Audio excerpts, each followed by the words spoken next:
mungkin tadi sudah saya selalu singgung bonus demografi gitu. Tadi ya saya katakan ketika kita bicara bonus demografi itu tadi saya bicara dari aspek positif. Tetapi kalau bagaimana tadi yang saya katakan bahwa kita sumber daya manusia kita usia produktif tetapi tidak memiliki kompetensi, apa yang akan terjadi? Tentunya pembangunannya tidak akan berjalan dengan baik dan pasti akan ada masalah-masalah sosial yang muncul di situ bila kita tidak membangun kompetensi secara maksimal. Nah, inilah yang menjadi isu strategis saat ini bila kita berbicara dengan sumber daya manusia. Pertama tadi kondisi existing ketenaga kerjaan kita. Kita bisa melihat bagaimana pastinya tadi kaitannya ada supply dan ada demand.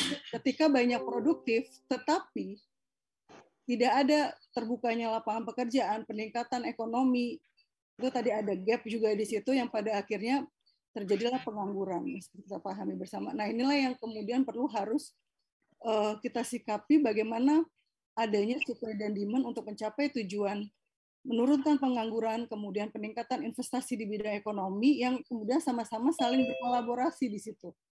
Sumber daya manusianya membangun, kemudian akan menghasilkan nilai dalam sebuah ekonomi. Nah, inilah yang menjadi sangat strategis dan Indonesia bisa menjadi besar gitu ya dengan tadi yang saya katakan karena kita bicara tadi bonus demografi ini. Kemudian memang tuntutan tadi yang saya katakan lingkungan yang di mana memang masyarakat ekonomi ASEAN yang menuntut juga tenaga-tenaga kerja asing yang bisa masuk dan kemudian kita pun juga bisa keluar dan persaingan intinya adalah bagaimana persaingan tenaga kerja itu terbuka luas gitu. Dibuktikan dengan apa lagi bahwa kita punya daya saing. Nah, itulah melalui kompetensi. Saat ini memang sudah terbangun bagaimana sebuah sistem yang menunjukkan bahwa seseorang itu adalah memiliki kompetensi. Nanti kita bahas satu persatu. Kemudian industri 5.0. Ini yang menjadi isu strategis saat ini dalam menciptakan bagaimana sumber daya manusia yang berkualitas tentunya. Next. Nah, kita tidak pungkiri bahwa ada beberapa kondisi ketenaga kerjaan yang terjadi pada saat ini di mana masih ada tingginya mismatch antara kebutuhan dan kesediaan skill tenaga kerja. Kemudian bagaimana juga lembaga pendidikan maupun adanya gap antara industri. Jadi bagaimana kebutuhan akan industri dengan apa yang ada belum adanya keseimbangan. Jadi apa yang dibutuhkan oleh industri, bagaimana yang diajarkan oleh lembaga pendidikan itu harus ada keseimbangan. Bagaimana kita membangun sebuah kurikulum dari segi aspek pendidikan, membangun sebuah kurikulum yang memang menghasilkan profil lulusan yang sesuai dengan kebutuhan tenaga kerja atau menciptakan lapangan pekerjaan. Nah, inilah yang kemudian kita harus seimbangkan, memperkecil adanya gap antara kebutuhan di industri dengan dunia pendidikan. Kemudian tadi yang saya katakan memang better skill ya, jadi memang Indonesia membutuhkan lebih banyak pekerja keterampilan baik menengah maupun tinggi. Jadi diharapkan akan ada peningkatan tadi 2045 90% tenaga kerja yang terampil karena kita tadi masuk ke kategori dari usia kita masuk dalam kategori usia yang produktif, makanya dikatakan bonus demografi. Kemudian adanya demand tadi ya, sekarang kita sudah mengalami ya bagaimana perkembangan teknologi digital dan otomasi menimbulkan potensi dan ada disrupsi dan menciptakan jenis pekerjaan-pekerjaan baru. Ya kondisi pandemi saat ini memang di mana ada peluang tentunya dan juga ada tantangan di situ yang perlu kita hadapi bersama. Ada banyak perubahan pola perilaku tentunya dalam proses pembelajaran maupun dalam usaha maupun dalam hal yang berkaitan dengan aspek kehidupan itu yang tadi saya katakan ada peluang di situ, tetapi juga merupakan ada tantangan di situ dalam menghadapinya.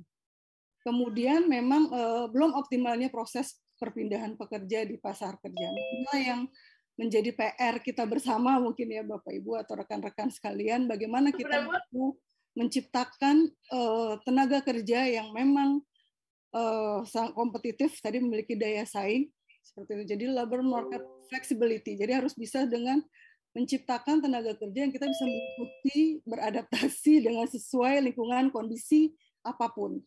Nah, inilah yang perlu dibangun mindset itu. Next. Ya, jadi tadi saya katakan bonus demografi di mana kita masuk ke usia produktif tadi mencapai 70%. Kita masuk ke kategori usia muda 15 sampai 35 tahun. Bisa kita bayangkan bersama bagaimana sebuah bangsa dengan memiliki masyarakat yang produktif, ya, apabila tidak dioptimalkan, maka tadi bisa tadi saya katakan dampak positifnya kemajuan pesat pembangunan pasti akan akan berkembang pesat karena tadi kita memiliki sumber daya manusia yang produktif. Tetapi apabila tidak bisa dioptimalkan, akan terjadi masalah-masalah baru yang juga akan muncul. Yang tadi saya sekarang saat ini tidak menyebutkan masalah, tapi tantangan. Karena tantangan itu menjadi kita terus berkembang. Nah, inilah bagaimana kunci salah satunya kita bicara iklim ketenaga kerjaan. Harus menciptakan sebuah tadi ya supply dan demand itu harus seimbang tujuannya. Jangan sampai kita produktif tetapi angka tingkat pengangguran meningkat gitu. Yang pada akhirnya kita perlu jadi harus menciptakan, saya katakan harus ada keseimbangan. Bagaimana kita membangun iklim ketenaga kerjaan? Tentunya kesehatan juga menjadi hal kunci saat ini. Nah, ini bisa didukung dengan pendidikan dan pelaksanaan vokasi maupun berbagai jenis pendidikan yang dapat dibangun untuk membangun menciptakan sumber daya manusia yang produktif. Next. Nah, tadi yang saya sampaikan bahwa revolusi industri 4.0 yang mungkin di Jepang sudah Society 5.0 di mana memang akan mengubah semua proses industri antara kombinasi manusia, mesin dan big data yang mengakibatkan industri berkurang ya, tumbuh dan ada industri ya, jadi ada yang bagaimana akan tumbuh bidang-bidang pekerjaan baru yang tidak terpikir sebelumnya. Kemudian ya akan ada bidang-bidang pekerjaan yang tergantikan dengan kondisi seperti ini. Jadi bagaimana pada akhirnya kita akan menuntut keterampilan baru dengan yang tadi saya katakan bagaimana kita harus bisa beradaptasi dengan berbagai macam lingkungan dan sektor apapun. Itu yang perlu kita harus meningkatkan terus kapasitas diri kita ya untuk terus bisa beradaptasi dengan lingkungan. Nah, karena tadi kecepatan perubahan yang sangat besar sekali. Mengubah juga paradigma bagaimana sektor ekonomi, individu, dan seperti kita mungkin saat ini yang mungkin tadinya tidak mengenal bagaimana proses pembelajaran saat ini kita bertemu ya, walaupun secara virtual, tetapi sekarang virtual bisa menjadi sebuah realita gitu ya, di dalam dunia maya bisa menjadi seperti realita. Nah, itu tadi yang saya katakan, perubahan itu akan juga mempengaruhi bagaimana pada akhirnya bagi kita berperilaku. Next. Nah, ini yang tadi saya katakan dengan perkembangan ada yang perubahan tadi ya, new culture ya, teknologi akan menimbulkan perubahan-perubahan baik secara pola pikir kita maupun perilaku kita dan budaya yang dimana akan muncul dengan adanya perkembangan teknologi ya, new era ini. Apapun tadi saya katakan bagaimana, tetapi kalau menurut pendapat saya pribadi, maaf, maksud saya gini, dengan adanya perkembangan teknologi ini sebenarnya sebagai alat, sebagai media untuk membantu. Tetapi bagaimana kita sebagai human ya juga harus memiliki tadi kapital sebagai kemampuan diri kita untuk bisa menggunakan, memanfaatkan teknologi gitu. Jadi di mana pentingnya juga nih peran SDM di sini. Jadi harus ada keseimbangan. Jadi ketika ada pekerjaan yang tergantikan, kita harus bisa beradaptasi tadi ya saya bilang. Yang bisa kemungkinan nanti robotik ada di dalam sebuah industri. tetapi tetap manusia yang menciptakannya kan, seperti itu. Jadi walaupun ada kan teknologi ini sebenarnya mempermudah, mempercepat sebagai alat untuk kemudian untuk untuk supaya standarnya sudah jelas gitu ya. Tetapi tetap manusia. Nah itu kita harus manusianya juga harus mengupgrade di sini.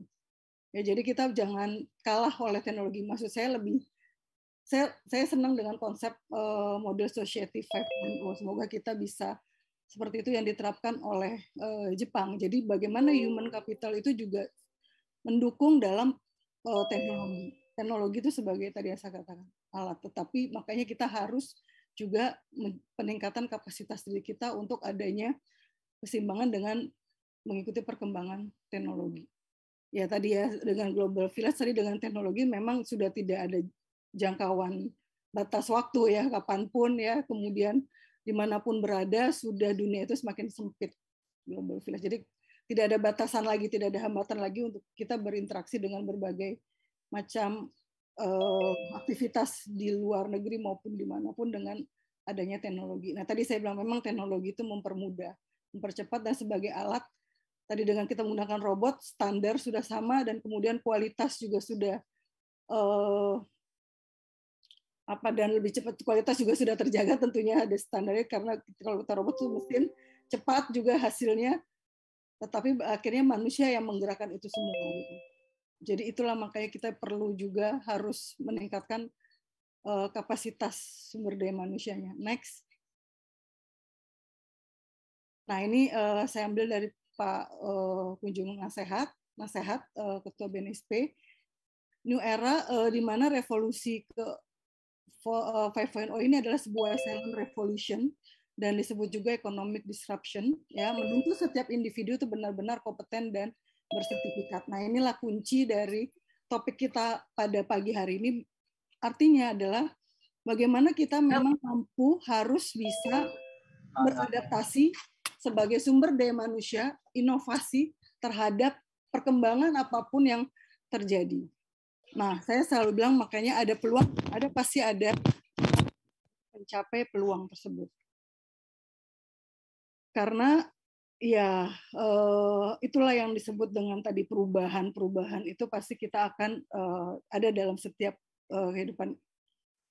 Makanya kadang kalau kita melihat sejarah gitu ya, bagaimana kita melihat dulu ya perkembangan dari mulai 1.0 sampai kemudian berkembang menjadi sekarang 4.0 yang mungkin nanti 5.0, itu kita melihat sejarah bagaimana perkembangan itu terjadi, dan itu menjadi satu hal yang sebenarnya bisa kita ikuti gitu ya, bagaimana perubahan itu yang tadi saya selalu katakan peluang dan tantangan di situ. Pasti akan ada setiap perubahan, ada peluang dan ada tantangan. Next. Nah, ini peta daya saing tenaga kerja Indonesia di dalam dan di luar negeri. Nah, tadi yang saya katakan bahwa tingkat produktivitas kita ya, ini menurut data dari APO ya, ASEAN Productivity Organization. Jadi memang tingkat produktivitas kerja Indonesia masih bertahan di peringkat keempat untuk kawasan ASEAN, di bawah Singapura dan Thailand. Nah, tadi yang saya sampaikan bahwa gimana sih kita gitu, maksudnya kita sebagai Indonesia meningkatkan produktiviti kita gitu. Sementara tadi kita sudah dikasihkan anugerah memiliki bonus demografi. Nah, inilah pentingnya tadi kreativitas tadi di situ di kita inovasi, dan ya tidak hanya kita mampu menciptakan di sini menciptakan lapangan pekerja juga, tidak tergantung dalam pekerja tapi menciptakan lapangan pekerjaan, sehingga akan mampu juga meningkatkan produktivitas ya satu sama lainnya. Next. Nah, tadi saya katakan produktivitas tenaga kerja Indonesia masih rendah, hanya 21% ya dari Amerika Serikat, di mana laju pertumbuhan produktivitas juga lebih lambat dibandingkan negara ASEAN lainnya. Jadi inilah yang menjadi PR besar, ya, menjadi PR besar negara. Sebenarnya kita juga yang terlibat di dalam juga ya, kita harus turut serta juga membantu kita ya, sehingga membantu maksudnya negara kita semua Indonesia tercinta ya, supaya daya saing Indonesia membaik gitu. Dengan cara apa ya? Kita membangun kapasitas diri kita masing-masing untuk meningkatkan kita menjadi seorang sumber daya manusia yang sangat produktif. Nah, sehingga kita bisa naik nanti peringkat Indonesia ya. Next. Next ini yang tadi. Jadi ini ya tantangan kita. Jadi ini memang yang tadi saya katakan lapangan kerja di masa depan jenis okupasi yang berkembang ya di bidang konstruksi. Jadi yang tadi saya katakan human capital itu tetap manusia yang tidak yang harus kita tingkatkan. Ini adalah jenis-jenis pekerjaan yang memang tidak tergerus ya oleh tadi ya adanya robot, tidak bisa digantikan oleh adanya robot. Ya memang walaupun ya contohnya di konstruksi di dunia pendidikan itu ada dosen dan guru ya, kita mungkin ada lembaga pendidikan bagaimana mendidik sumber daya manusia yang bisa mampu menciptakan menghasilkan sumber daya manusia yang kompeten tentunya. Kemudian di bidang konstruksi ada manajer teknik, ini bidang-bidang jenis okupasi yang berkembang. Nah, kemudian pelayanan kesehatan, teknologi informasi. Nah, tadi yang saya katakan teknologi informasi nanti bagaimana kita sudah merasakan saat ini ya perkembangan yang disebabkan oleh perkembangan teknologi. Jadi, kemudian ya profesionalisme yang tadi saya bilang tidak bisa digantikan oleh robot. Kemudian kreatif ya. Jadi memang kita harus kreatif tadi, desainer, kemudian seniman kreatif dan pertunjukan. Next. Jadi yang benar-benar kita harus membangun diri kita. Nah, apa buktinya? Kenapa kita perlu tadi sertifikat kompetensi? Karena kita tidak lagi berbicara selembar kertas. Jadi sertifikat kompetensi kita harus bersama persepsi dulu bahwa bukan hanya selembar kertas, tetapi bagaimana merupakan sebuah bukti apa yang kita miliki, apa yang kita bisa, dapat melakukan apa kita dalam kompetensi yang kita miliki. Nah, inilah makanya mari kita sama-sama membangun bagaimana menciptakan ya kompetensi itu yang benar-benar sistemnya kan sudah ada, tapi bagaimana implementasinya itu pun juga harus kita jaga benar ya. Jadi maksud saya di sini sih intinya katakanlah yang kompeten memang kompeten, yang belum kompeten dia akan belajar lagi seperti itu. Karena tadi kita harus buktikan kita bisa dapat apa gitu ketika menerima sertifikat kompetensi, tapi kita tidak bisa melakukan pekerjaan tersebut itu sesuai dengan kompetensi yang disandangnya. Nah, ini yang perlu kita harus jaga bersama ya. Jadi memang ketika dikatakan kompeten, ya harus bisa dibuktikan gitu intinya. Buktinya apa? Saya dapat melakukan pekerjaan itu. Hasilnya apa outputnya? Nah, inilah hasil kerja kita. Outputnya. Misalnya ketika sebagai nanti Pak Riza akan singgung, misalnya sebagai seorang programmer, dia harus bisa membuat program-program yang ada. Misalnya seperti apa yang dia bisa lakukan sesuai dengan kompetensi dia. Misalnya sebagai seorang humas, dia bisa melakukan apa sebagai seorang humas? Melakukan kegiatan pekerjaan humas yang bisa dinyatakan manfaatnya, bisa dirasakan manfaatnya. Sama ketika misalnya dia sebagai seorang chief yang disebut dengan udah master, dia harus punya apa yang bisa dihasilkan produk yang bisa dirasakan manfaatnya. Nah, inilah yang tadi ya yang saya katakan ketika kita bicara bukti gitu kan, itu yang bisa dirasakan manfaatnya juga buat diri sendiri maupun dalam masyarakat. Nah, ini ya, jadi high ability to learn, kita memang harus terus belajar banyak ya, kemampuan kita untuk melihat situasi tadi yang kita harus bisa beradaptasi berbagai macam kondisi lingkungan apapun. Kemudian leadership, humility, ownership, dan expertise ini yang Google ya. Jadi memang dia contohnya hires the best. Jadi bisa dibuktikan. Bukan lagi kamu tahu apa, tapi kamu bisa apa. Nah, mana buktinya? Inilah sertifikat, dibuktikan dengan sertifikat kompetensi. Tadi yang saya katakan, sertifikat kompetensi tidak hanya selembar kertas, tetapi sangat besar sekali maknanya ya sertifikat kompetensi itu. kita bisa membuktikan sebagai indikator, mengevaluasi indikator kita punya potensi apa nih dalam diri kita. Next.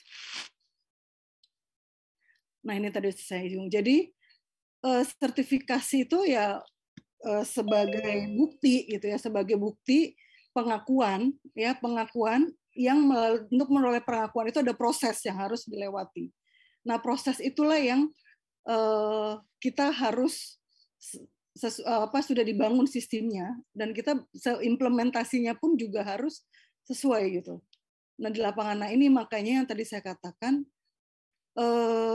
sertifikasi itu harus mampu menunjukkan kita dapat apa, bukti apa yang kita bisa lakukan dalam pekerjaan yang sesuai dengan kompetensi kita. Next. Jadi bisa disesuai dengan bidang pekerjaan yang kita miliki. Nah, tadi yang saya sudah sampaikan bahwa sertifikat kompetensi ini ya tadi merupakan produk hukum yang menjadi pengakuan tadi, legitimasi terhadap capaian kemampuan seseorang dalam melakukan pekerjaan tertentu yang ditetapkan oleh otoritas yang berwenang berbasis pada standar kompetensi yang telah disepakati dan ditetapkan. Nah, makanya kenapa sertifikat kompetensi ini masa berlakunya 3 tahun. Karena kemampuan kompetensi individu itu kan akan berubah. Misalnya yang tadinya kita mengikuti hanya sampai staf junior misalnya ya, junior public relation misalnya di bidang kehumasan masih taraf yang level bawah misalnya level staff. Ketika kita belajar dalam 3 tahun, kita sudah ditunjukkan bahwa kita akan terus berkembang, kan setiap kompetensi itu pasti berkembang. Peningkatan kita, kemudian kita belajar dari pengalaman, belajar dari kemudian di dunia pendidikan, kemudian peningkatan lagi ketika problem solving kita berhasil menyelesaikan, pasti kan ada tingkatan yang kita akan menjadi lebih meningkat kapasitas diri individu itu. Nah, makanya kenapa tadi yang saya katakan berlaku 3 tahun, karena kan akan berkembang, ya akan berkembang itu. Nah, itu tadi yang saya katakan bahwa harus tadi yang sistemnya udah bagus, kemudian sudah diatur gitu ya, kemudian ada acuannya berdasarkan standar kompetensi nasional kerja Indonesia, atau misalnya ada standar kerja khusus, atau berdasarkan standar kerja internasional, ada acuannya, ada pedoman yang menunjukkan bahwa seseorang itu kompeten. Ya, ada sistemnya yang mengatur itu. Nah, tetapi tadi yang saya bilang bagaimana implementasinya kita harus jaga bersama gitu. Ketika dikatakan kompeten, ya dia harus bisa mampu menunjukkan. Ketika belum kompeten, ya dia harus belajar lagi bahwa ada sesuatu hal yang perlu harus dia tingkatkan kembali, yang di situ perlu harus benar-benar menunjukkan seseorang itu kompeten. Nah, inilah yang tadi saya katakan tidak hanya selembar kertas, tetapi memang mampu kita membuktikan gitu. Itu saya pribadi. Jadi memang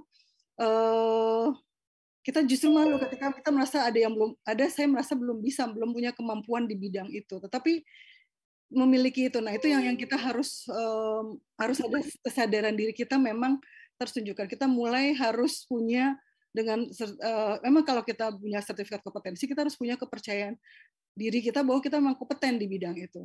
Tetapi kalau kita merasa tadi belum memang kompeten, kita harus terus belajar terus gitu untuk mencapai kompetensi itu. Jadi yang memang kita tidak pungkiri kadangkala yang tadi yang saya bilang ya memang, tapi sudah ada sistemnya sekarang. Jadi kalau misalnya seseorang itu mendapatkan sertifikat kompetensi, ternyata ketika di industri dia di tes atau misalnya pada saat pelaksanaan dia tidak dapat melakukan pekerjaan itu, ya industri berhak untuk melakukan komplain ya, atau misalnya kepada si yang menerbitkan sertifikat itu. Dan buat kami di LSPUI sangat menjaga itu, karena memang tadi yang saya sampaikan, kita membangun SDM yang unggul nih, SDM yang unggul dan SDM yang berdaya saing gitu. Jadi jangan kita menganggap bahwa itu hanya sekedar saja, tetapi itu adalah sebuah nilai yang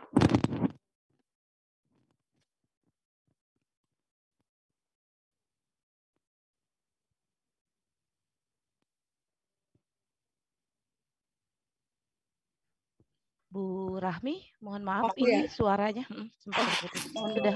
Ya. Nah, itu hampir sebagian besar BK gitu. Tetapi itu menjadi kita juga harus introspeksi diri juga sebagai lembaga misalnya. Kenapa itu banyak BK? Berarti kan ada yang ada gap berarti di situ gitu ya. Ada gap antara bagaimana proses yang terjadi gitu ketika kita di BK dan BK itu ada prosesnya tadi, entah dari proses pendidikannya, entah dari proses pelatihan, atau entah dari proses yang dilalui oleh setiap individu itu untuk mencapai sesuatu, itu kan ada prosesnya tadi.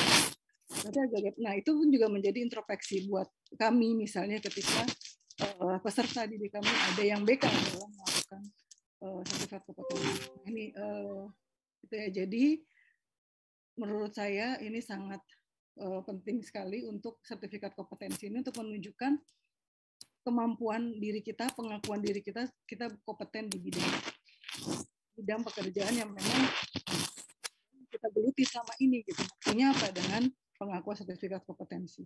Next. Nah ini ya 3 pilar memang tenaga kerja berbasis kompetensi. Jadi memang tadi sudah saya singgung, jadi memang pilar pertama, standar kompetensi itu sebagai rujukan atau kebutuhan pasar kerja yang dibuat oleh pihak pengguna atau industri. Jadi tadi saya katakan acuannya bisa SKKNI, bisa standar kerja khusus atau standar kerja internasional yang memang berlaku seluruh internasional. Jadi ketika kita memiliki sertifikat itu yang standar internasional ya, ketika kita ke berbagai negara memang itu standar yang memang harus dimiliki oleh negara tersebut. Kemudian pilar kedua adalah program yang melalui pendidikan pelatihan berbasis standar kompetensi untuk menghasilkan peserta didik yang menguasai kompetensi yang dibuat oleh lembaga diklat. Jadi ya tadi saya bilang bisa prosesnya bisa melalui pendidikan, bisa melalui pelatihan, atau bisa melalui kursus yang dimana capaian outputnya ada standar, ada ukuran yang kemudian bisa dievaluasi di situ. Dampaknya pun juga akan terlihat secara nyata. Kemudian pilar ketiga ya sertifikasi kompetensi mengacu pada standar kompetensi untuk memastikan kompetensi peserta didik atau latih yang dilaksanakan oleh lembaga. Jadi memang tadi yang saya katakan sudah diatur oleh pemerintah bagaimana proses untuk seseorang itu mendapatkan sertifikat kompetensi melalui lembaga sertifikasi profesi LSP, baik LSP 1, LSP 2, dan LSP 3. Yang merupakan bagian lisensi dari badan yang ditunjuk oleh residen untuk badan sertifikasi nasional profesi.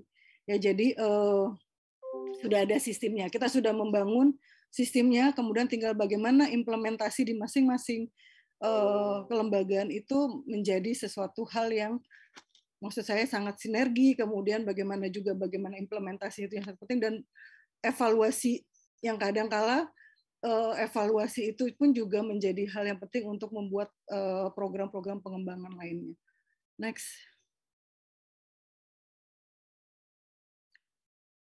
Nah ini mungkin saya nggak itu aja. Memang sistem sertifikasi kompetensi kerja nasional tadi yang sudah saya sampaikan bahwa memang sesuatu independen tadi ya. Jadi harus mudah terukur, terselusur ya, kemudian dan akuntabel. Jadi tadi yang saya katakan sebenarnya ini bagaimana implementasinya pun seperti apa sistem sertifikasi kompetensi kerja nasional. Jadi sudah dibuat sistemnya ya, bagaimana tinggal implementasikannya dan kemudian mengukur. Jadi sudah sangat bisa terselusur ya, jadi objektif.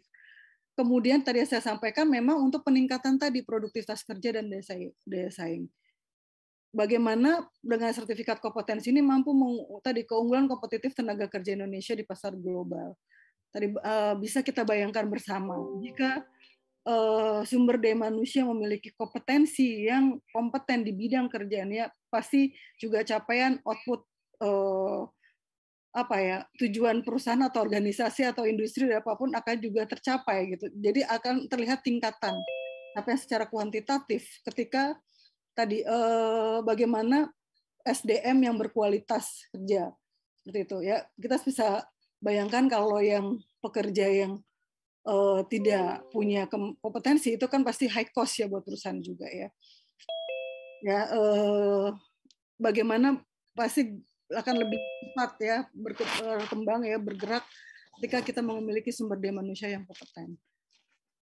Next. Nah inilah yang tadi saya katakan memang tujuan sertifikasi profesi adalah memastikan, ini saya ambil sumber dari BNSP, memastikan dan memelihara kompetensi yang telah didapat baik melalui tadi proses, ya, baik pembelajaran formal, non formal, pelatihan kerja atau pengalaman kerja. Ketika dia pernah kompeten, pastikan dia akan terus kompeten, dia akan bisa terukur. Jadi bukan historical di sini, di mana tadi ya tidak melekat yang namanya individu, kompetensi individu pasti akan berkembang. Ya, bahkan berkembang. Jadi ketika misalnya kita ingin mengembangkan diri, maksudnya bukan yang kompetensi kita bidang lain bisa terukur gitu. Misalnya saya bidang komunikasi. Ketika saya ingin memperdalam tentang bidang kesehatan, ya saya pasti akan bicara tentang yang kesehatan yang untuk kesehatan masyarakat saja misalnya. Bagaimana proses komunikasi untuk sosialisasi mencapaikan yang terkait dengan kesehatan, strategi komunikasinya. Ada korelasinya, tetapi pasti ada temuan, ada pengetahuan baru yang saya dapat ketika saya misalnya ingin berperan. Jadi kita bisa mengembangkan terus potensi kita gitu. Bisa seperti itu ya. Jadi dengan kita pernah kompeten, kita juga bisa terus mengembangkan potensi kita di bidang lain yang tetapi pasti ada korelasinya dengan passion kita tentunya ya. Dan itu pasti akan lebih yang tadi saya bilangkan, karena namanya kita harus bisa beradaptasi dengan lingkungan. Itu yang saya katakan. Jadi ketika misalnya mungkin perkembangan teknologi, mau nggak mau saya yang udah usia ini harus juga belajar nih percepatan supaya nggak kalah dengan anak-anak muda nih, kaum milenial nih ya misalnya ya. Jadi dia harus apa, saya mau tahu juga nih harus bisa apa juga gitu ya. Nah ini yang tadi saya jadi kita harus terus bisa beradaptasi dengan lingkungan ya, terus pembelajaran, terus melakukan proses pembelajaran itu terus menerus. Next. Nah ini ya, jadi kalau kita bicara kompetensi itu kita selalu bicara ada attitude, ada skill dan ada knowledge. Jadi bagaimana setiap kompetensi kerja adalah kemampuan individu yang mencakup baik aspek pengetahuannya, sikap profesionalismenya ya, misalnya sesuai dengan masuk keterampilannya ya, yang sesuai dengan standar yang ditetapkan. Jadi bagaimana kemampuan dia dalam skill-nya itu mampu melakukan pekerjaan tersebut, memanage tugas-tugasnya, kemudian bagaimana mampu beradaptasi ya dengan lingkungan yang ada ya, dengan peran yang sesuai dengan lingkungan, kemudian pengetahuan kita bagaimana bisa memecahkan permasalahan ya, problem solving, memanage problem solving yang terjadi, kemudian dengan pengetahuan yang dimiliki, dan kemudian bagaimana kemampuan kerja, bagaimana kita juga bisa bagaimana transfer skill, dan tadi sikap yang profesionalisme itu perlu ada dalam setiap individu. Nah itulah yang disebut dengan kompetensi. Jadi bagaimana ketiga aspek ini bisa terukur semuanya ya, bisa terukur dan ada dimensi-dimensi dalam kompetensi ini bisa tadi kan harus terselusur ya, bisa ada indikator-indikator dalam membangun ini semua. Next. Nah ini amanat tenaga kerja kompeten memang sudah tadi saya katakan diatur ya, jadi ada Undang-Undang Nomor 13 Tahun 2003 tentang ketenagakerjaan. Kemudian nomor 3 PP Peraturan Pemerintah Nomor 31 Tahun 2006 tentang Sistem Pelatihan Kerja Nasional.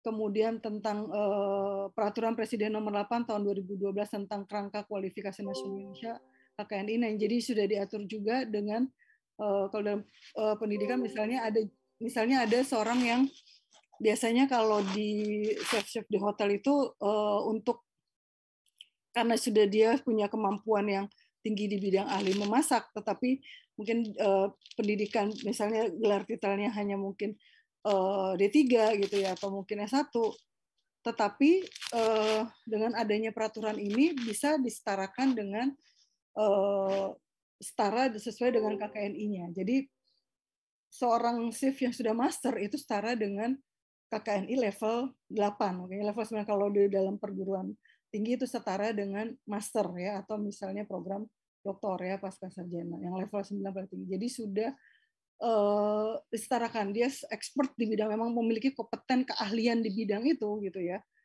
sudah sama dengan levelnya di dunia pendidikan yang setara dengan KKNI-nya. Ini sini sudah diatur, ada peraturan PP nomor 8 tahun 2012, sudah dari 2012. Kemudian PP nomor 10 tahun 2018 tentang Badan Nasional Sertifikasi Profesi, jadi yang mengatur tentang bagaimana proses sertifikasi kompetensi. Kemudian ada Instruksi Presiden nomor 9 tahun 2016 tentang revitalisasi sekolah menengah kejuruan dalam rangka peningkatan sumber daya manusia. Nah, ini mungkin SMK sekarang sudah juga bagaimana ya model harus bisa BMW ya. Apa BMW mungkin SMK sudah sering banget sampai mungkin bosan ya mendengar ya, harus bisa ada yang melanjutkan kuliah, bisa harus kewirausahaan ya, harus bekerja, harus bisa tadi yang tidak ada lagi tuh gap ya antara dunia pendidikan dengan industri tentunya. Next. Nah, ini yang tadi saya katakan tren global 5 kebutuhan tempat kerja di era baru ya. Jadi memang kita harus kondisi saat ini ya harus juga memiliki changing leadership dan manajemen kompetens, kemudian harus ada keterbukaan informasi juga ya, kemudian kita bagaimana membangun kepercayaan satu sama lain, kemudian saling individu sosial harus well-being ya, kondisi yang baik semuanya, kemudian bagaimana kita dapat bekerja dalam situasi apapun. Next. Nah, ini kompetensi 2030 yang berdasar dari sumber World Economic Forum ya 2021. Jadi di USA juga kita bisa melihat mana bidang-bidang bidang-bidang pekerjaan yang memang kompetensi ya yang harus dimiliki ya ya kita 10 top skill yang menegaskan bahwa social and emotional learning, critical thinking. Jadi bagaimana kita bisa sistematis dan learning sebagai kompetensi di 2030. Biasanya ada learning strategi, psikologi, instructing, dan sosiologi dan antropologi, education dan training, dan koordinasi, dan bagaimana kita intinya dari semua ini ya kita bisa mampu meningkatkan diri kita baik sosial, emosional, dan bagaimana berpikir secara critical thinking ya, dan terus melakukan learning, terus pembelajaran tadi yang saya bilang. Next. Nah, ini kalau dalam komunikasi saya bicara next saja, next. Bu Eni mohon diinfokan apabila waktunya saya berlebih. Nah, jadi ini kalau kita bicara dari bidang komunikasi dan perkembangan saat ini, mungkin nanti ya ada perubahan tadi yang sekarang pun semua beralih semua ke digital ya, komputer dan jaringan. Next, ini kita bicara dari industri komunikasi. Next, ini dalam bidang ini ya memang yang tadi saya katakan nih, yang dibutuhkan di industri adalah kompetensi. Jadi selalu setiap perusahaan atau organisasi itu pasti ingin memiliki sumber daya manusia yang kompetensi untuk tentunya memberikan kontribusi yang sangat besar buat kemajuan bisnis atau perusahaannya. Next, jadi ini tadi ya knowledge, skill, dan attitude itu melekat dalam setiap individu. Nah, ini sudah ada saat ini peta okupasi nasional yang baru yang sudah disusun oleh Bappenas. Jadi sudah ada tingkat bidang-bidang profesi ya, bidang jabatan, jenjang jabatan yang sudah dibuat di dalam peta okupasi. Baru ada 8, mungkin akan terus berkembang. Jadi ada bidang kelautan, bidang kategori komunikasi, bidang otomotif, perikanan, pertanian, dan teknologi informasi, komunikasi, dan telekomunikasi. Next. Nah, ini sebagai penutup, manfaat sertifikasi kompetensi untuk SDM unggul. Tentunya tadi sudah saya singgung, menjawab tantangan era globalisasi dan pasar kompetitif melalui pengakuan SDM yang memiliki daya saing dan unggul. Nah, itulah manfaat sertifikasi kompetensi. Untuk buktinya, apa kita mampu sebagai seorang individu yang memiliki kompetensi sesuai dengan bidang pekerjaan yang kita miliki, dan buktinya apa? Dengan sertifikat kompetensi. dan itu terukur gitu, dapat diukur. Buktinya ya ketika kita memiliki sertifikat kompetensi, kita mampu melakukan pekerjaan tersebut. Kita dapat melakukan pekerjaan tersebut. Tidak lagi hanya bisa apa, tetapi mana buktinya. Nah, buktinya dan kemudian kita bisa tunjukkan secara implementasinya, baik pengetahuan kita, keterampilan kita, maupun sikap, attitude profesionalisme bisa ditunjukkan. Kemudian yang kedua adalah bagaimana isu sertifikasi ini menjadi salah satu cara yang digunakan dalam membangun struktur karir tadi ya, profesionalisme yang dimana tadi saya bilang ada jenjang tingkatan tadi yang saya bilang, karena sertifikat setiap individu itu kan tadi kita bisa berkembang. Kita bisa melihat ketika tadi saya contoh misalnya sebagai staff junior masih staff, ketika masuk sertifikat kompetensinya dia berperan berfungsinya sebagai yang dapat dilakukan pekerjaannya hanya masih sebagai staf kehumasan. Tapi ketika dia sudah bekerja 5 tahun, pasti ada peningkatan kan kapasitasnya. Dia akan meningkat, dia dites lagi, diuji lagi, di assessment lagi di sini istilahnya. Ada peningkatan di situ, ada indikatornya, ada menilai bahwa dia layak untuk naik menjadi level manager misalnya. Dia mampu melakukan apa, dapat melakukan pekerjaan apa. Seorang manajer harus misalnya berpikir secara strategik, dia harus bisa menyusun strategik program kehumasan. Dia harus tidak hanya tadi ya saya bilang ya, tapi dia juga sudah mampu berpikir strategik. Kemudian dia akan meningkat lagi berapa tahun, sudah berpengalaman 20 tahun, 50 tahun, bertindak lagi sebagai direktur misalnya. Jadi ada akan terlihat ya juga jenjang struktur karir profesional kita di situ. Kemudian dan pengembangan adanya standar kualitas dan mutu tadi yang saya bilang, karena bisa terukur di situ. Ya, bisa dievaluasi.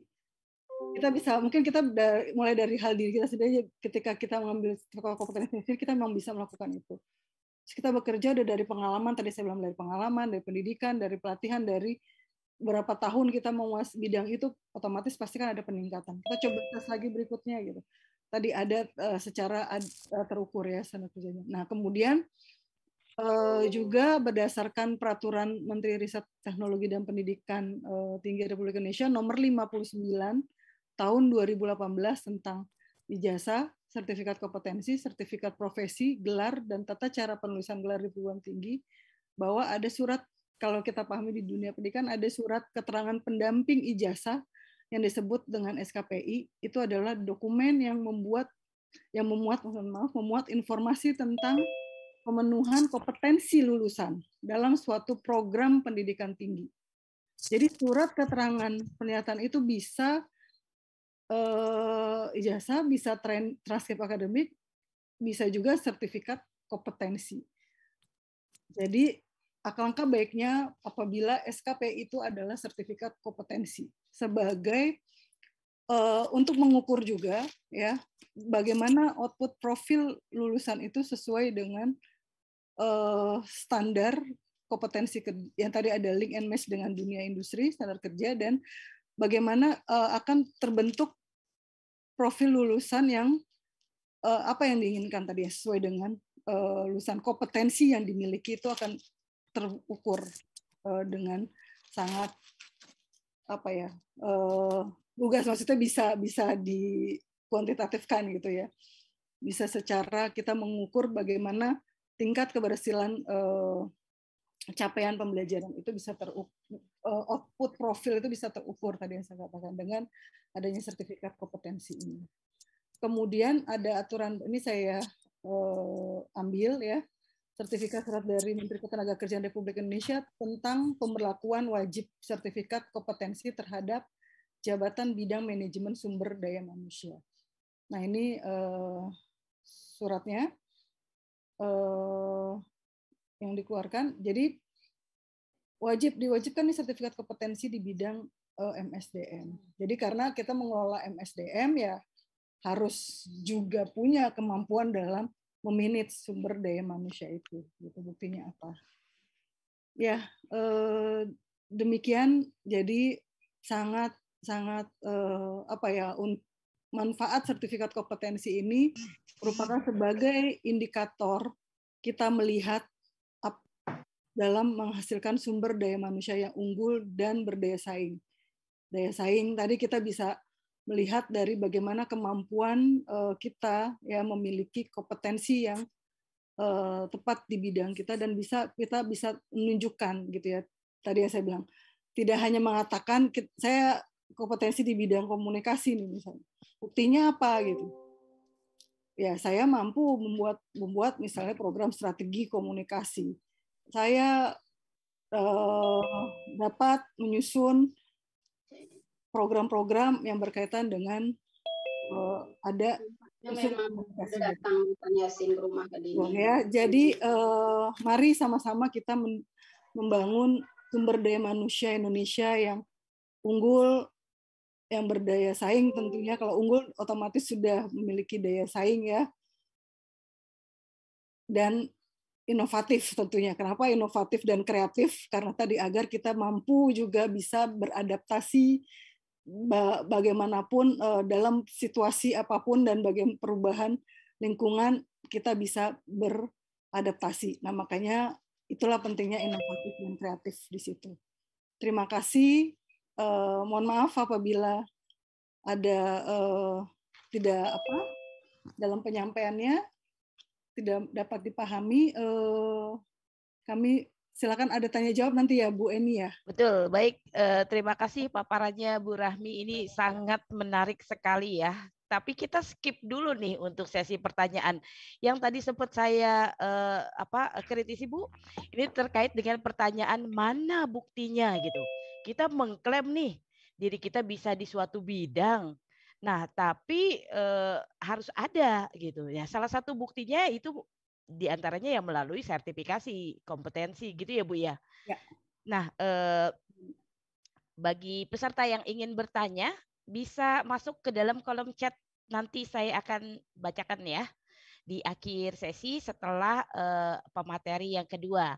Nanti setelah Bu Rahmi ada Pak Rija, Bapak Rija Muhammad Nurman Eskom sebagai pengajar di CEP CCIT Fakultas Teknik Universitas Indonesia juga. Beliau sekaligus sebagai asesor untuk program IT di CCIT FTUI. Tapi sebelum kita dengarkan paparannya, kita lihat dulu ya tayangan berikut ini. Silakan rekan-rekan panitia. Peradaban semakin berkembang. Kesiapan untuk menghadapi tantangan zaman dibutuhkan di mana laju teknologi hanya memberi dua pilihan, sebagai ancaman atau peluang. Inovasi menjadi kata kunci ketika ruang dan waktu tak lagi terbatas. CIP CCIT merupakan unit kerja khusus di bawah Fakultas Teknik Universitas Indonesia. CIP CCIT menjadi unit khusus penyelenggara pendidikan profesional, pelatihan kompetensi, dan sertifikasi internasional di bidang teknologi informasi. Sejak tahun 2002, CIP CCIT telah mencetak lebih dari 2.000 SDM unggul yang bekerja di berbagai bidang industri. Untuk menjawab beragam tantangan dalam industri 4.0, CIP CCIT kini memfokuskan diri untuk memberikan 3 layanan utama: pendidikan profesional 2 tahun, pelatihan kompetensi dan in-house training, IT solution. Dengan menggunakan kurikulum sertifikasi internasional, CIP CCIT memiliki metode pengajaran yang senantiasa update dengan perkembangan teknologi mutakhir. Bagi siswa yang ingin melanjutkan studi, CIP CCIT juga telah menjalin kerjasama dengan berbagai universitas ternama dalam dan luar negeri. CIP CCIT juga menyelenggarakan program pelatihan yang dapat dijadikan sebagai SKPI bagi mahasiswa-mahasiswa perguruan tinggi swasta di Indonesia.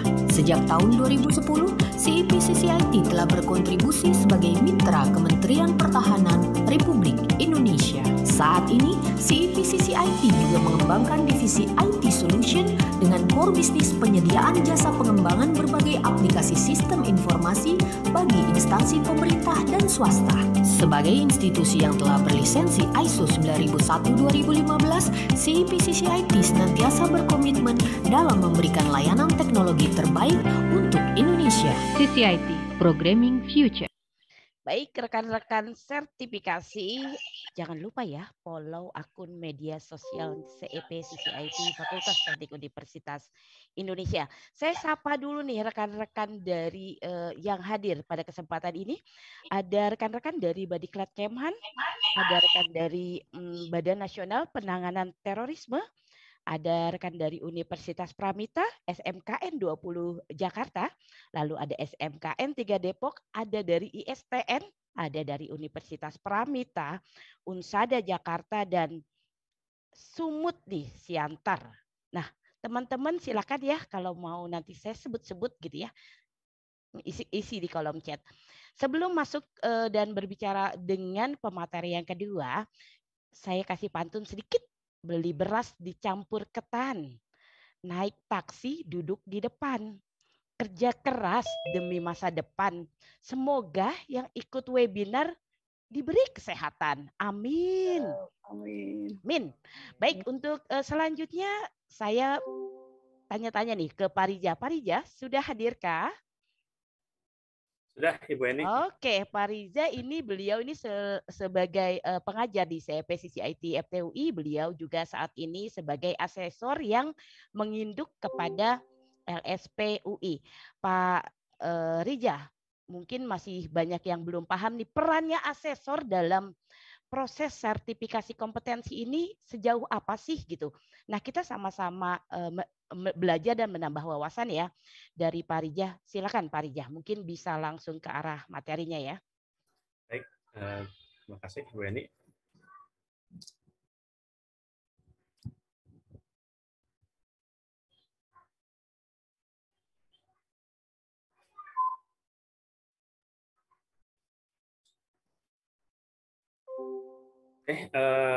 Baik, selamat siang. Assalamualaikum warahmatullahi wabarakatuh. Salam sejahtera untuk kita semua. Terima kasih sebelumnya untuk UI Academy, kemudian LSP UI dan CEP Society FTUI, kemudian CDC ya yang telah menyelenggarakan acara webinar hari ini. Terima kasih juga kepada Bapak Ibu, adik-adik semua yang telah ikut di acara webinar ini. Yang topiknya itu tentang pentingnya sertifikasi kompetensi untuk SDM unggul. Di sini saya akan jelaskan sedikit ya tentang sertifikasi kompetensi dan peranan asesor dalam proses sertifikasi. Baik, next slide. Nah, sebelum saya lanjut ke sana tentang peranan asesor dan sertifikasi kompetensi, mungkin di sini saya akan jelaskan terlebih dahulu pendahuluannya ya tentang namanya proses rekrutmen di dalam dunia kerja. Jadi saya singgung dulu tentang secara umumnya gitu ya tentang tahapan tes kerja.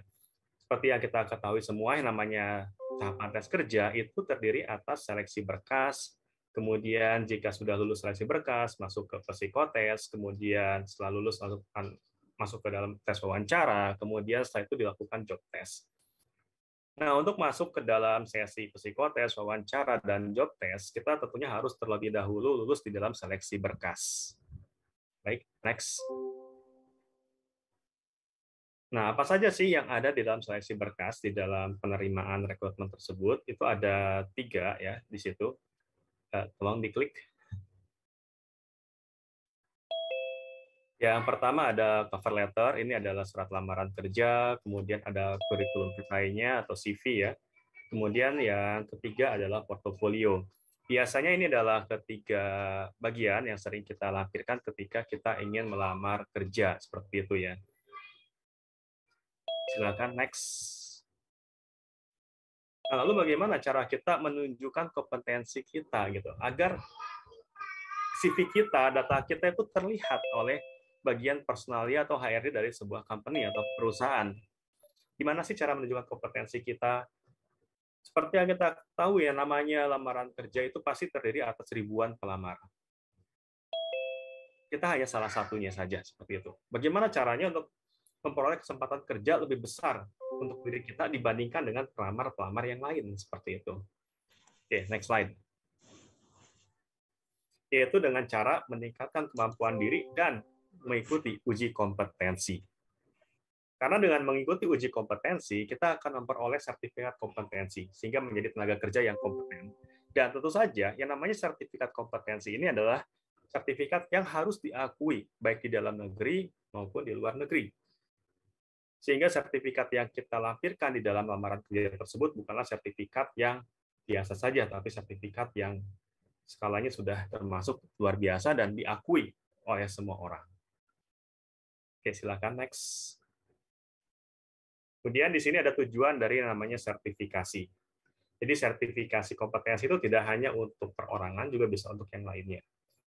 Tujuannya di sini kita bisa lihat yang pertama adalah membantu organisasi atau dunia usaha dan dunia industri, disingkat dengan DUDI gitu ya, untuk meyakinkan kepada kliennya bahwa produk atau jasanya dibuat oleh tenaga yang kompeten dan terpelihara kompetensinya. Di sini seringnya ya oleh perusahaan ya, perusahaan tersebut misalkan di dunia pendidikan atau dunia industri lainnya menyelenggarakan sertifikasi kompetensi untuk pegawainya, kemudian jika ada konsumen datang ke perusahaan tersebut ingin melihat apakah produk atau jasa tersebut sudah tersertifikasi, nah perusahaan tinggal memperlihatkan saja bahwa ini loh, karyawan kita sudah tersertifikasi, sudah diakui baik di dalam negeri ataupun di luar, bahwa dengan karyawan kita yang seperti ini, produk atau jasanya tersebut pasti akan berkualitas, seperti itu. Kemudian yang kedua adalah di sini membantu pengembangan desain instruksional atau pembelajaran. Jadi ini membantu kita khususnya di bidang dunia pendidikan gitu ya, agar mahasiswa kita, siswa kita gitu ya, dia memiliki sumber daya manusia yang unggul, maka kita bisa merujuk kepada apa saja sih yang biasanya diujikan di dalam sebuah sertifikasi kompetensi, khususnya yang diselenggarakan oleh LSP ataupun BNSP. Sehingga akan menghasilkan sumber daya yang unggul. Kemudian yang ketiga adalah membantu organisasi atau DUDI dalam rekrutmen berbasis kompetensi. Kemudian yang keempat, di sini membantu pengembangan evaluasi pembelajaran. Ini yang seperti dijelaskan oleh Bu Rahmi ya di sesi sebelumnya, bahwa dengan adanya sertifikasi kompetensi ini kita bisa mengetahui apakah siswa didik kita tersebut kompeten atau BK atau belum kompeten. Jika memang belum kompeten, maka kita bisa lakukan evaluasi apakah ada yang masalah di dalam pembelajaran kita atau bagaimana, seperti itu. Kemudian yang kelima adalah bisa membantu merencanakan jenjang karir. Kemudian yang berikutnya, di sini yang keenam, memberikan personal branding untuk tujuan wirausaha, dan yang terakhir adalah alat penjaminan mutu pendidikan, bahwa tujuan pembelajaran tersebut tercapai. Nah, ini adalah beberapa tujuan sertifikasi. Oke, next. Sekarang kita masuk lebih detail lagi. Ada beberapa terminologi di dalam proses sertifikasi kompetensi. Ada yang namanya asesor, ada namanya asesi, dan ada namanya assessment. Yang pertama adalah asesor. Asesor itu adalah seseorang yang memahami prosedur dalam pelaksanaan asesmen dan telah lulus mengikuti pelatihan calon asesor, serta telah mendapat sertifikat kompeten dari Badan Nasional Sertifikasi Profesi atau BNSP. Itu adalah asesor. Dan kata lain asesor ini adalah, kalau kata mudahnya itu pengujinya gitu ya. Walaupun kita sebut asesor adalah orang yang mengumpulkan bukti apakah orang yang mengikuti sertifikasi tersebut kompeten atau belum kompeten. Nah, itu adalah tugas dari asesor. Kemudian yang kedua, ada namanya asesi. Asesi itu adalah seseorang yang mendaftarkan diri untuk diuji atau diakses keterampilan dan kemampuannya. Itu adalah asesi. Dan yang ketiga adalah assessment. Ini adalah suatu kegiatan untuk mendapatkan data atau informasi atau pengumpulan bukti ya, sebutan lainnya, atas hasil kinerja dari asesi untuk memperoleh gambaran tentang kompetensi dari asesi tersebut. Apakah asesi tersebut layak diberikan kompeten atau belum kompeten. Ini terminologi dasar ya ketika kita bergelut di dunia sertifikasi kompetensi seperti ini. Next. Sekarang kita lihat di sini peran-perannya, tahapan mengakses kompetensi yang biasa dilakukan oleh asesor. Yang pertama adalah pra-assessment. Jadi sebelum kita melakukan pengumpulan bukti, kita lakukan pra-assessment terlebih dahulu. Dalam pra-assessment biasanya kita melakukan temu dulu dengan calon asesinya, seperti itu. Calon asesinya kita bertemu, kita cek gitu ya asesi tersebut dari berbagai macam proseduralnya, seperti dokumen-dokumen pendaftarannya dan sebagainya. Kemudian di situ juga kita melakukan penjelasan apa saja yang akan dilakukan selama proses assessment. Nah, ini masuk ya ke dalam namanya pra-assessment. Jadi kita harus memberitahukan gitu kepada asesinya apa saja sih yang akan dilakukan oleh asesi tersebut nanti. Seperti seperti itu. Kemudian yang kedua adalah asesmen atau pengumpulan bukti.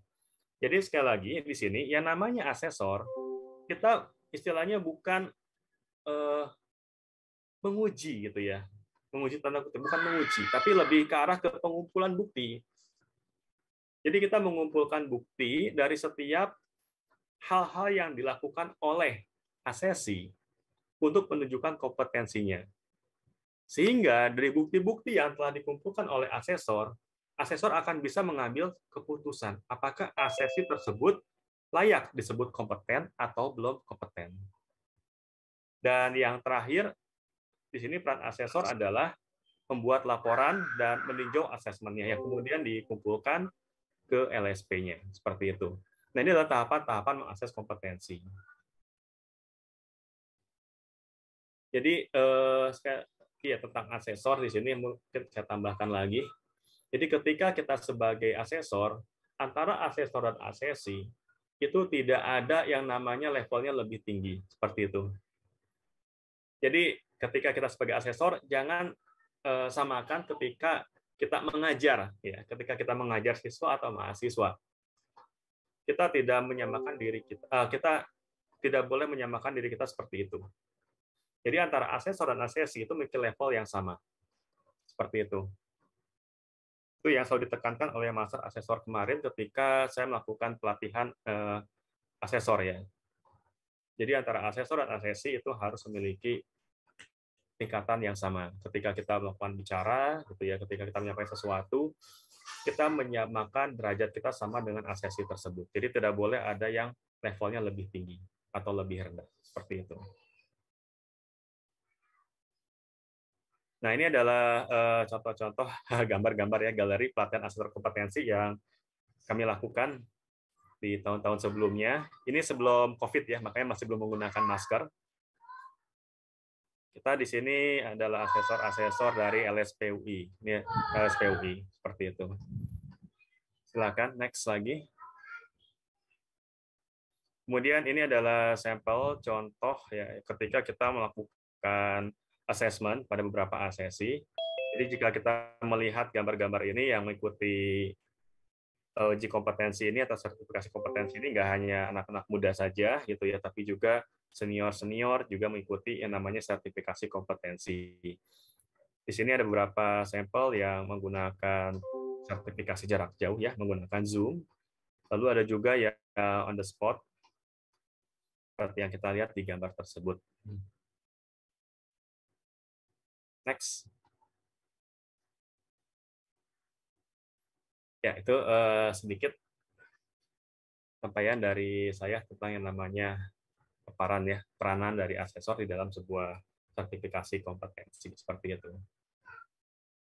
Baik, terima kasih paparannya Pak Riza. Jadi paham ya kita yang hadir di webinar ini terkait dengan apa sih itu asesor gitu ya, tugasnya apa, perannya apa gitu ya. Teman-teman bisa isi absensi di link chat Zoom atau chat YouTube. Kami tunggu sampai jam 13 waktu Indonesia Barat untuk teman-teman isi ya. Setelah itu nanti akan di-close gitu ya. Jadi untuk mendapatkan link absensi, mohon untuk link absensi sudah di-share oleh panitia dan mohon untuk teman-teman isi di kesempatan saat ini atau setelah acara. Baik, saya sapa dulu nih. Saya sapa dulu tadi terlupa ada rekan-rekan dari LKP, LPK Hilsi Depok yang juga turut hadir nih pada kesempatan webinar ini. Baik, kita masuk sesi tanya jawab. Nih pertanyaan di chat juga udah lumayan banyak. Direct message ke saya juga sudah ada. Saya bacakan. Pertama ini pertanyaan dari Ibu Sunia. Bu Sunia bertanya bahwa dalam perekrutan pegawai utamanya PNS, ini kita sudah merekrut nih pegawai sesuai dengan jabatan dan kualifikasi pendidikan yang sesuai dengan jabatan yang dilamar. Dan tentunya setelah diterima menjadi PNS, memang ada peningkatan kompetensi. Akan tetapi tentunya dibutuhkan anggaran dalam peningkatan kompetensi tersebut. Nah, ini kadang menjadi kendala bagaimana mensiasati agar kompetensi tetap ditingkatkan. Akan tetapi tentunya anggaran juga harus menjadi pertimbangan. Ini mohon pencerahannya nih. Mungkin Bu Rahmi bisa kasih pencerahan, Bu? Ya, terima kasih Bu Eni. Ya. Bu, mohon izin Bu siapa? Bu Suniah, Bu, dari Sunia. BNPT. Izin menjawab Bu Sunia. Jadi memang mungkin bisa di mapping terlebih dahulu, Bu. Misalnya tadi kan terkait dengan anggaran ya. Dengan anggaran yang pertama mungkin bisa di mapping terlebih dahulu berdasarkan mungkin bisa melalui training need analysis gitu misalnya mana yang menjadi prioritas utama gitu yang harus dibutuhkan terlebih dahulu untuk kompetensi tersebut. Kemudian yang kedua terkait dengan anggaran juga mungkin saat ini kan sudah banyak metode proses pembelajaran melalui jarak jauh ya. Mungkin seperti di kami ya Bu di Makara Academy ya itu mungkin bisa mungkin gini akan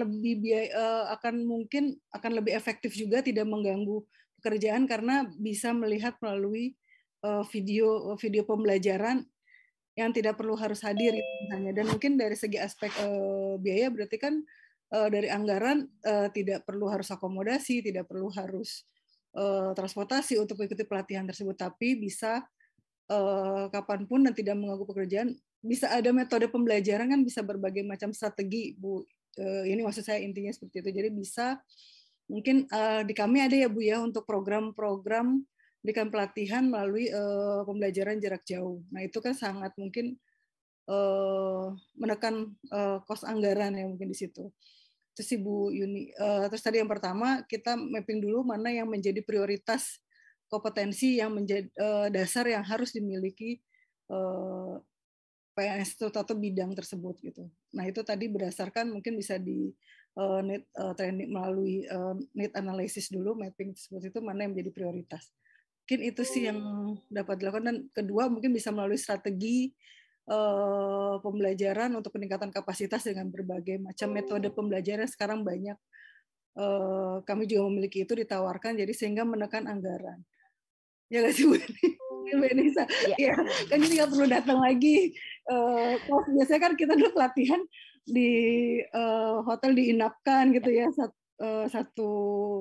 7 hari mungkin ya tertentu gitu yang tadi yang saya katakan dan kemudian tidak mengganggu juga aktivitas pekerjaan rutin gitu karena kita kapan saja membuka metode pembelajaran tersebut. Jadi nah untuk mengukur evaluasi itu terakhir adalah memang melakukan sertifikat kompetensi itu mengikuti asesmen kompetensi itu untuk mengukur bahwa kita sudah dapat melakukan kompetensi tersebut gitu. Ketiga seperti itu. Nah, dibuktikan indikatornya dengan ya tadi hasil dari pelaksanaan asesmen sertifikat kompetensi. Mungkin itu Bu siapa Bu Sunia, Bu Sunia. Bu Sunia. Baik, pertanyaan berikutnya saya lanjut ya dari pertanyaan Pak Abdia nih dari Dinsos. Kami sebagai pejabat fungsional tingkat ahli diwajibkan mesti memiliki kompetensi dengan mengikuti uji kompetensi dan ini akan diminta bila mau mengajukan kenaikan pangkat atau kenaikan jenjang. Uji kompetensi ini hanya diadakan oleh pejabat pembina yang biasanya berada di pusat. Pertanyaannya, apakah sertifikasi kompetensi yang dijelaskan pada webinar ini bisa mengakomodir untuk jabatan fungsional? Gimana nih Bu Rahmi? Iya. Tadi balik lagi bisa Pak kita tergantung dari skema sertifikasi yang kami miliki.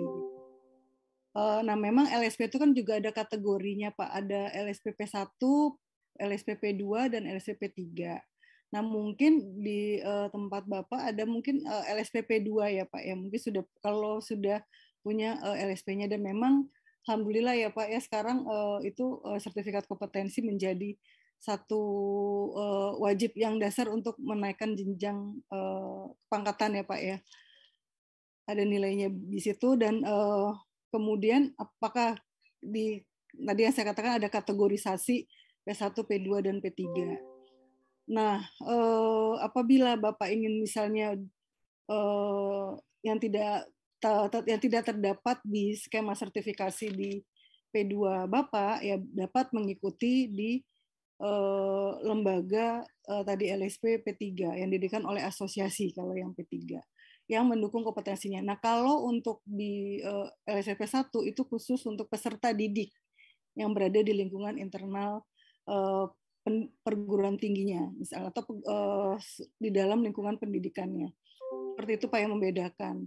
Nah, jadi apakah bisa itu dapat banget Pak? Bisa Pak. Nah, tinggal Bapak tadi yang saya katakan balik-balik lagi kita melihat jenjang jabatan struktur tersebut, kompetensi apa yang dibutuhkan, yang diperlukan untuk mencapai sasaran tersebut. Nah, itu yang kemudian bisa melihat skema-skema sertifikasi yang tersedia di lembaga sertifikasi profesinya, gitu, untuk melakukan asesmen. Seperti itu ya Pak. Atau mungkin ada yang mau disampaikan lagi Pak? Pak Rija mungkin mau menambahkan? Silakan Pak Rija. Ya, sebenarnya sudah sangat jelas dijelaskan oleh Bu Rahmi. Jadi untuk yang namanya kenaikan jenjang karir ini tergantung dari polisinya institusi ya, atau perusahaan, yang dimana mewajibkan misalkan karyawannya untuk mengikuti uji kompetensi untuk kenaikan pangkat. Nah, untuk uji kompetensinya ini tergantung dari perusahaan tersebut bergerak di bidang apa.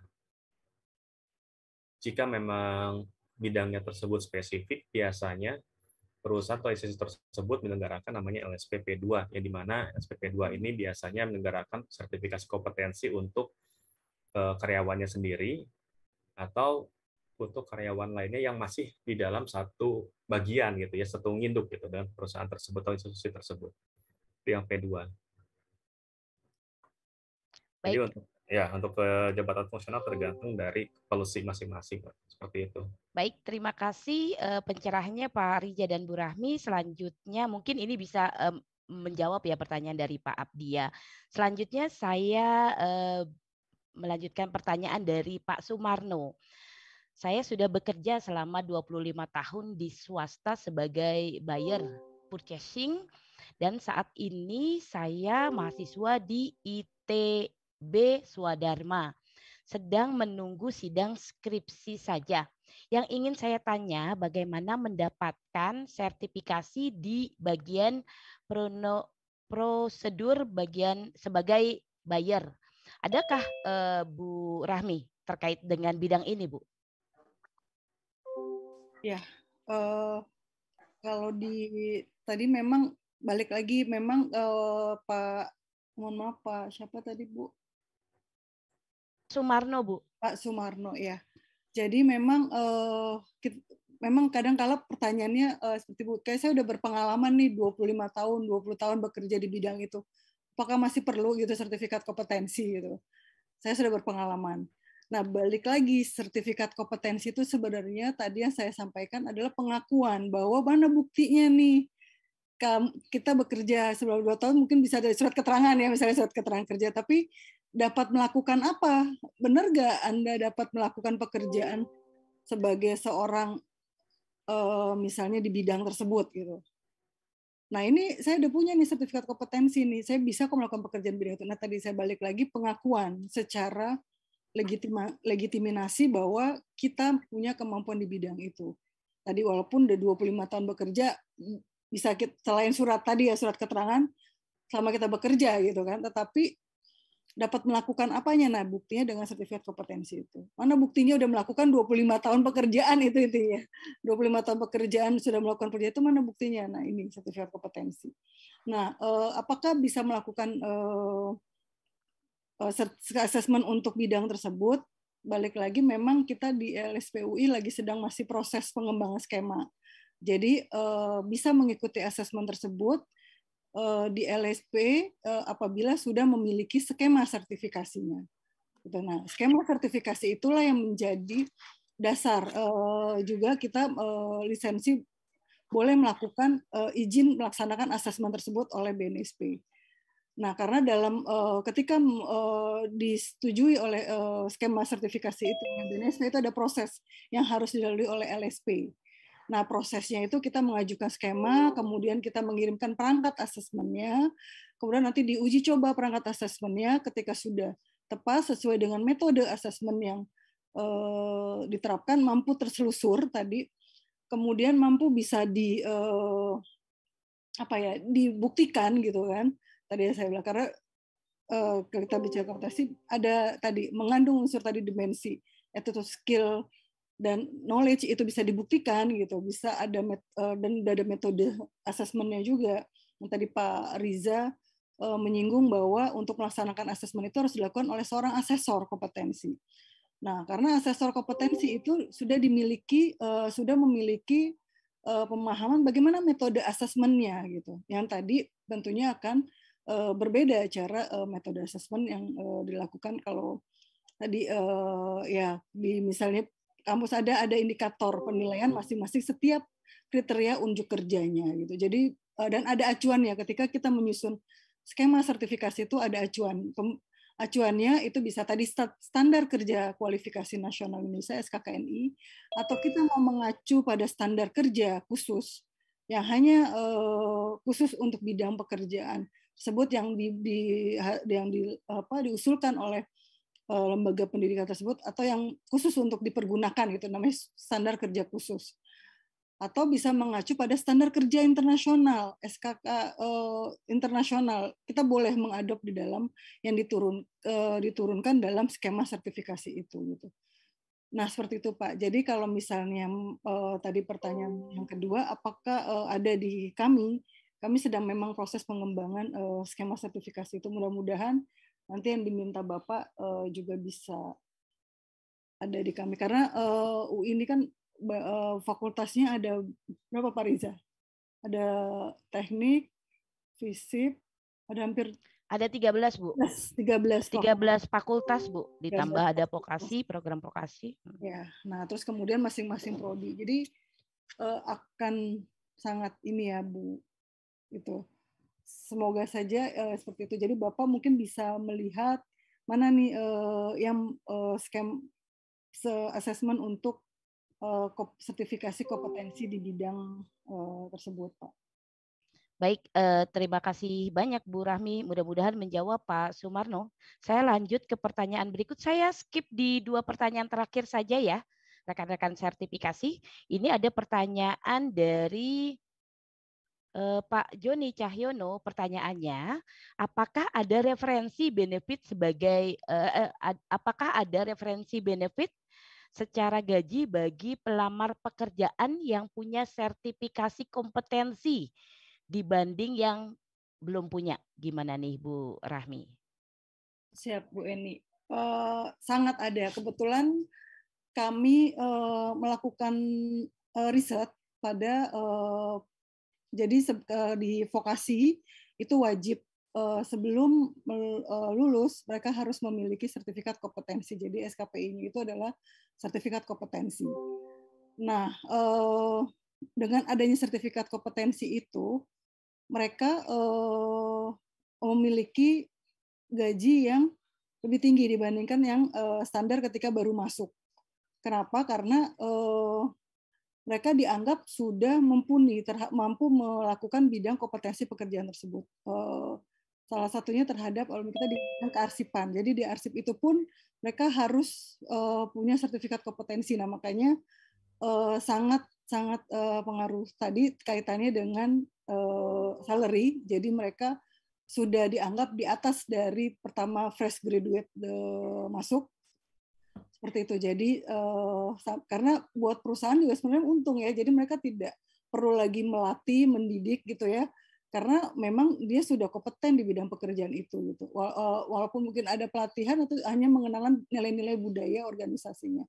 Tapi khusus di bidang pekerjaannya mereka sudah terampil, sudah mampu melakukan pekerjaan itu. Karena memang ketika memiliki sertifikat kompetensi itu ya harus dapat melakukan pekerjaan, bukan bisa melakukan pekerjaan itu gitu. Jadi sudah dapat melakukan pekerjaan tersebut.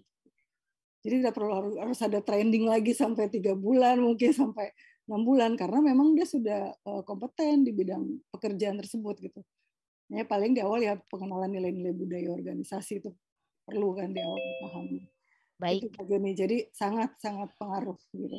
Terima kasih. Baik, mudah-mudahan bisa mencerahkan Pak Joni Cahyono. Saya lanjut ke pertanyaan berikutnya. Ini dari Pak Teddy Sofyan, STTI Tech. Maaf, saya mau tanya, jika saya seorang pengusaha dan saya CEO di sebuah perusahaan, apakah perlu uji kompetensi tersebut dan apakah ada sertifikasi untuk para pengusaha? Bagaimana nih, Bu Rahmi?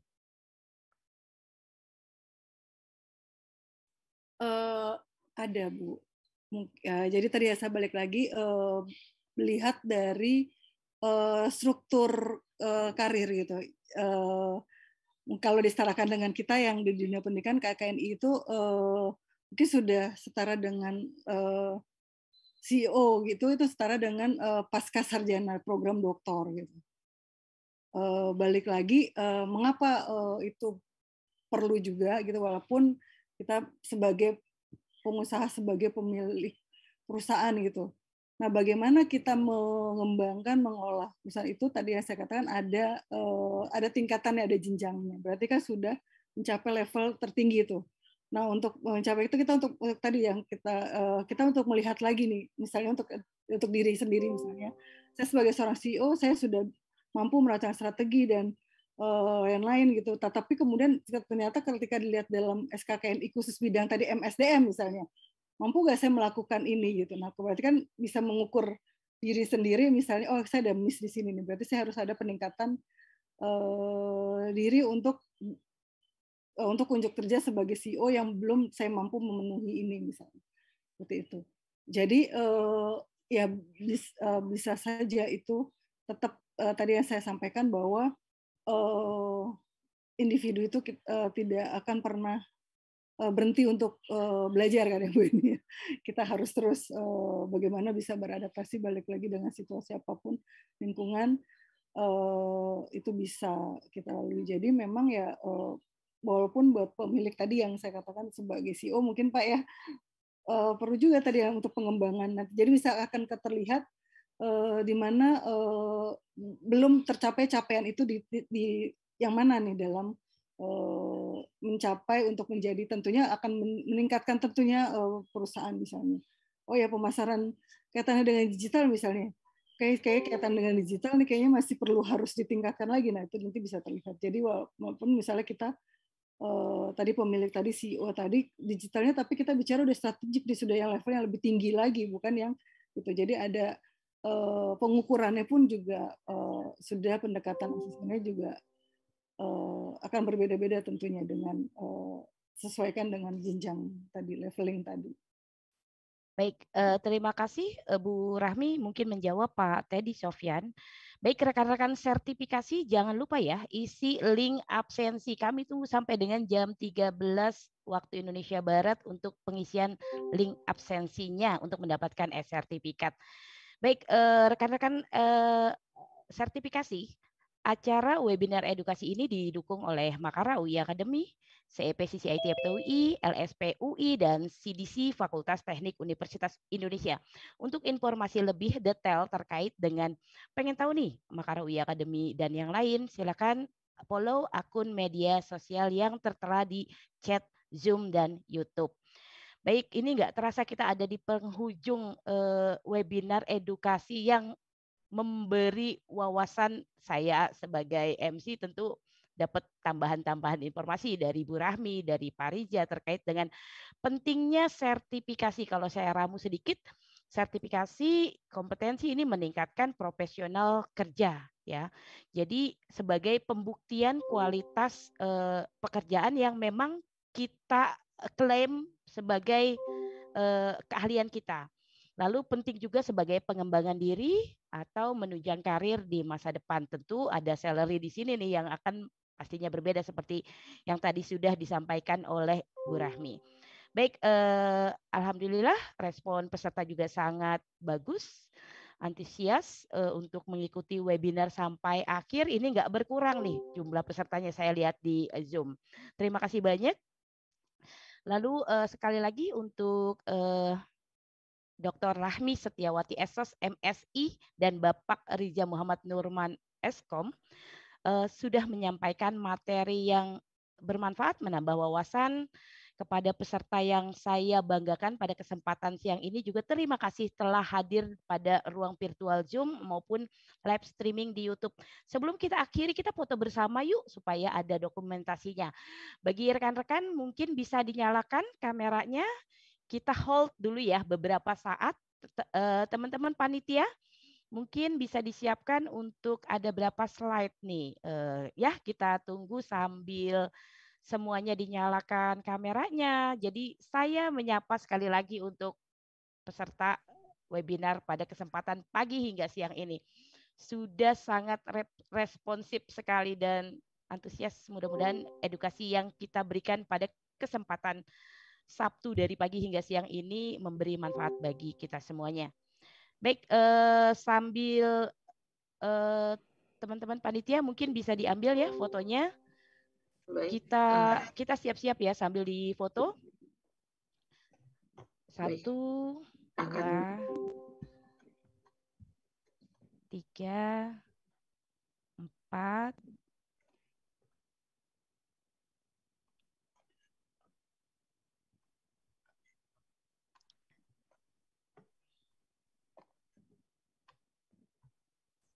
Baik, sudah. Baik, terima kasih banyak untuk semua pemberi materi yang hadir pada kesempatan siang ini, peserta yang sangat antusias dari beberapa instansi, mulai dari SMA, tempat perkuliahan, perguruan tinggi, ataupun dari instansi pemerintahan. Saya kasih quote sedikit nih, jika harta bisa saja berkurang, namun ilmu seiring kita hidup baik